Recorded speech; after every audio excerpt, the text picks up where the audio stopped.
Books have always been used as a way to share ideas and information across time. And the three books that we're looking at here in the World of the Book exhibition are all works that are about the natural world. So they're scientific in one sense, but they're fascinating to us today because they contain information and images of animals that we know to be mythical or legendary, but at this time they're being presented as real animals.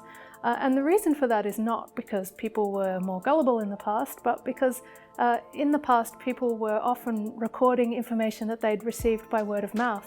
People weren't able to travel the world in the way that we can today, and so they were reliant on information coming to them from different sources. Sometimes that would be an actual specimen, but more often than not it would be either a drawing or a description of an animal.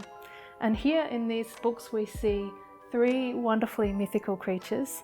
We see unicorns, in the middle the manticore and the mermaid all have their origins in ancient civilizations in the Near East, and the knowledge about them came through to European culture through the Greeks, through their recording by historians such as Pliny and others who wrote about the natural world. So the Greeks are describing these creatures, and through the texts that they created, the animals found their way into the medieval bestiary tradition. The bestiary is a collection of texts and images of animals that explain the animals and their purpose in the natural world, but also in an allegorical sense.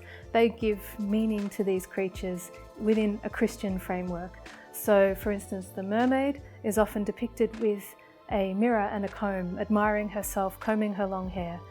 She's a symbol, therefore, of vanity, also of pride and luxury. But sometimes she's also used as a symbol of eloquence, so it wasn't all bad for the mermaid. And in this wonderful 18th century example of a mermaid here, we see her with arms outstretched, reaching out for a hug, but beware of the mermaid's hug. The manticore is a creature that goes back to ancient Persia. The name comes from the Persian word for man-eater, and it's a creature that has the head of a human, a body of a lion, and a tail with venomous spikes. The human head, however, has 3 rows of savage teeth, and the manticore was believed to devour its victims whole, leaving no trace at all, not even the bones.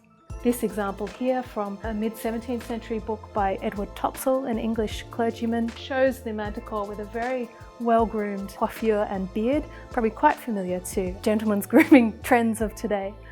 And the unicorn that we see in this wonderful book from the mid-17th century is a creature that has a really long history of allegorical significance in lots of different cultures.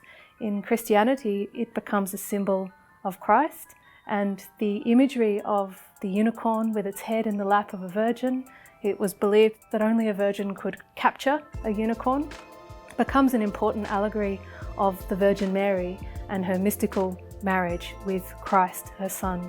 So these are creatures that become symbolic in many different ways across time and place. And by sharing those stories, these books bring us into contact with different ways of seeing the world.